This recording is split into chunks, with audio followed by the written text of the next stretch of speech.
Este capítulo 9 comienza con estas palabras, ¿verdad? También les dijo. Y ese también les dijo nos hace recordar lo que había dicho anteriormente. Porque había dicho algo anteriormente que ahora le añade y también les dice, ¿verdad? Quisiera empezar un poquito yendo hacia atrás para refrescar nuestras mentes con lo que había dicho Jesús anteriormente en el capítulo 8 al final. Cuando Jesús, luego de la confesión de Pedro, cuando Jesucristo dice, ¿quién dicen ustedes que soy yo? ¿Y quién dice la gente que soy yo? Pedro le dice, bueno, pues la gente dice que eres uno de los profetas. Y entonces él le dice, ¿y tú? ¿Ustedes? ¿Quiénes dicen que soy yo? Y Pedro confiesa, pues tú eres el Cristo, el ungido de Dios, el Redentor, ¿verdad? Lo reconoce como quien Él es. Vimos la importancia de eso el domingo pasado. Y entonces luego comienza Jesús anunciando su muerte. Luego de esa confesión de Pedro que es un punto crucial y fundamental en el Nuevo Testamento, ¿verdad? De la vida de los discípulos. Ahora el Señor, de ahora en adelante, por primera vez, Él anuncia literalmente su muerte. Antes sutilmente le había dado indicios, ¿verdad? De que eso iba a suceder, pero ahora Cristo lo anuncia. Y dice en el versículo 38 del capítulo 8, perdónenme, en el versículo 31 del capítulo 8, y comenzó a enseñarles que le era necesario al Hijo del Hombre padecer mucho y ser desechado por los ancianos, por los principales sacerdotes y por los escribas, y ser muerto y resucitar después de 3 días. Ven, el anuncio está ahí claro, ¿verdad? De hecho, el versículo 32 dice, esto les decía claramente, porque lo anunció por primera vez de forma clara, de forma sencilla, para que los discípulos entendieran que sí, muy bien habían identificado al Cristo. Él es el Cristo. Él es el Hijo de Dios enviado al mundo. Pero, dice Cristo, es necesario que yo padezca. Es necesario que como el Cristo y como está anunciado en el Antiguo Testamento, como leímos esta mañana hermosamente en la Cena del Señor, ¿verdad? En Isaías 42, en Isaías 55, 53, donde se anuncia al Cordero de Dios que ha de padecer por los pecados del mundo, ¿verdad? Y Cristo se identifica y dice, ya me identificaron como Cristo, ahora sepan que yo he de padecer. Porque esta distinción era importante, porque recuerden entonces ahora lo que responde Pedro. Pedro dice, no, que esto no acontezca, que tú no te mueras, y lo discutimos el domingo pasado, no voy a entrar en detalle. Y el Señor Jesús le dice, apartaos de mí, Satanás, ¿verdad? No diciéndole que él es Satanás, sino que lo que él está queriendo son cosas que Satanás quiere, ¿verdad? Que él no muera. Y se identifica en ese sentido fuera de la voluntad de Dios, porque la voluntad de Cristo y de Dios es que Él padezca por su pueblo. Es por eso el propósito de Él encarnarse, ¿verdad? De Él entrar al tiempo era precisamente morir por nosotros, sustituyéndose así en el lugar nuestro en la cruz. Y ahora el 9 empieza, y también les dijo, ¿verdad? Luego de haber anunciado su muerte, dice, y también les dijo, de cierto os digo, que hay algunos de los que están aquí que no gustarán la muerte hasta que hayan visto el reino de Dios venido con poder. Y luego entra a lo que conocemos como la transfiguración, ¿verdad? Donde 6 días después, dice el versículo 2, Jesús tomó a Pedro, a Jacobo y a Juan y los llevó aparte solos a un monte alto y se transfiguró delante de ellos. Se puede ver ese primer versículo, ¿verdad? Donde él anuncia precisamente este momento de la transfiguración, donde él sabe que habrán algunos que han de verlo. Porque la transfiguración no es otra cosa que ahora demostrando o confirmando Cristo Jesús que Él era el Cristo, que Él es el Hijo de Dios. Donde ahorita el hermano Jonathan leyó en Hebreos capítulo 1 un pasaje hermoso que nos hace memoria de este evento. Fíjense en el capítulo 1 donde dice, el versículo 2, en estos postreros días no ha hablado por el Hijo, nos ha hablado por el Hijo, a quien constituyó heredero de todo, y por quien asimismo hizo el universo, el cual, siendo el resplandor de su gloria y la imagen misma de su sustancia, y quien sustenta todas las cosas con la palabra de su poder, habiendo efectuado la purificación de nuestros pecados por medio de sí mismo. El lenguaje que utiliza, el cual siendo el resplandor de su gloria y la imagen misma de su sustancia. Eso mismo es lo que estamos viendo aquí en la transfiguración. El resplandor de la gloria de Dios, la imagen de su sustancia. Es tan así que cuando el pasaje nos va iluminando, ¿verdad? Enseñando cómo Cristo se transfiguró, es decir, cómo resplandeció la misma gloria de Dios en ese instante.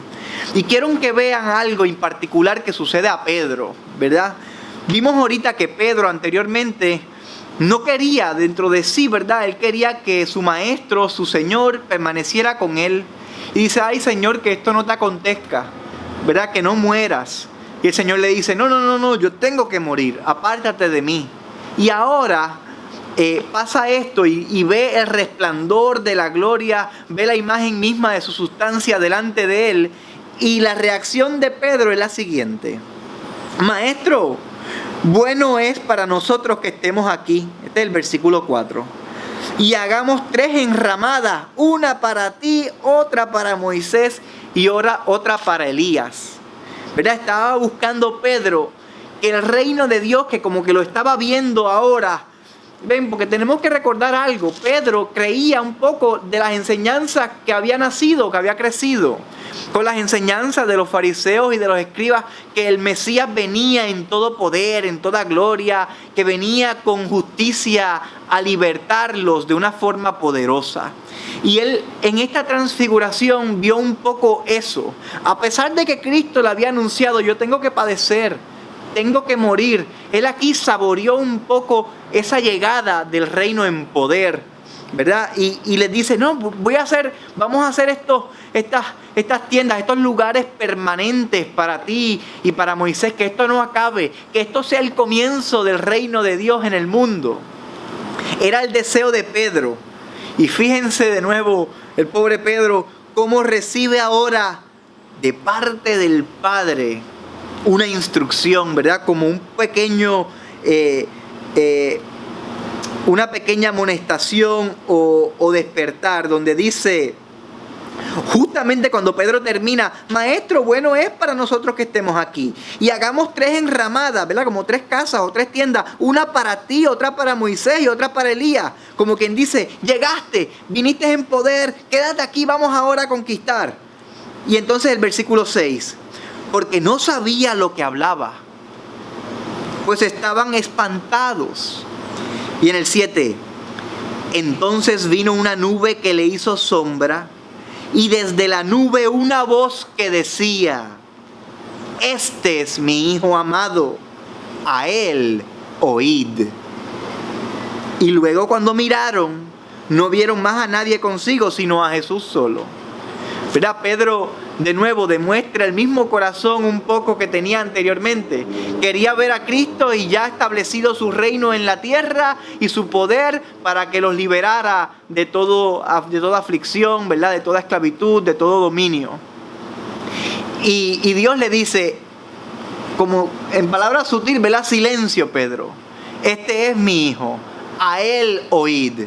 No tenemos que escucharte a ti, sino que tú nos debes escuchar, me debes escuchar a mí, ¿verdad? Porque le es necesario que el Cristo padezca. Ese tema continúa dentro incluso de esta enseñanza de la transfiguración, porque lo dice más adelante, ¿verdad? Dice, y descendiendo ellos del monte les mandó que nadie dijese lo que habían visto, sino que cuando el Hijo del Hombre hubiese resucitado de los muertos. Y esto lo hablamos anteriormente en el domingo pasado, donde el Señor hizo una sanación de un demonio y les dijo, no digan nada, ¿verdad? Porque el Señor todavía no ha llegado su hora. La obra completa y poderosa de la restauración del hombre ante Dios no ha sucedido en toda su plenitud y magnitud. sino que hasta que el Cristo muera, hasta que Él no entregue su vida y resucite de los muertos, esa obra no va a estar culminada. Por eso es que cuando Cristo resucita, ahí es que Él los envía. Ahora sí, predicad el Evangelio. Ahora vayan a todas las naciones, vayan por todo el mundo y prediquen el Evangelio de Cristo. Prediquen que Jesús, el Hijo de Dios, vino al mundo, se encarnó, caminó perfectamente en obediencia al Padre, murió y entregó su vida para rescatar a la humanidad, y que ahora, al tercer día de la muerte, resucitó y está en todo poder y en toda majestad, en gloria, sentado a la diestra del Padre. Ahora sí, cuando esto suceda, vayan y prediquen. Eso es lo que Él dice. Eso es lo que está diciendo aquí. Todavía no vayan, no digan nada. Esto fue simplemente una muestra para confirmar esa confesión que Pedro hizo. La confesión que Pedro hizo de que Él era el Cristo se confirma para ellos en este evento majestuoso de la transfiguración, donde Cristo es llevado, como vimos en Hebreos, ¿verdad?, donde la imagen misma de la sustancia es revelada, donde Él es el resplandor de la gloria de Dios. ¿Y cómo se vieron ellos? Sus vestidos eran blancos, más blancos que la nieve, porque era ese sabor, esa ventana a la realidad espiritual a la que todos nosotros en Cristo Jesús estamos entrando, donde nuestras vestiduras van a ser más blancas que la nieve, donde el resplandor de su gloria va a ser para nosotros nuestro deleite, donde ahí en su presencia estaremos blanquitos y puros, porque Él tenía que morir, porque Él murió y porque Él resucitó y venció a la muerte. Y esa transfiguración es esa ventana para que nosotros podamos ver esa realidad espiritual, podamos agarrarla y que nuestra fe se afirme, se agarre a la obra de Cristo y podamos caminar con Él sabiendo que ahora nos toca a nosotros proclamarlo a Él, anunciarlo a Él hasta que Él regrese, ¿no?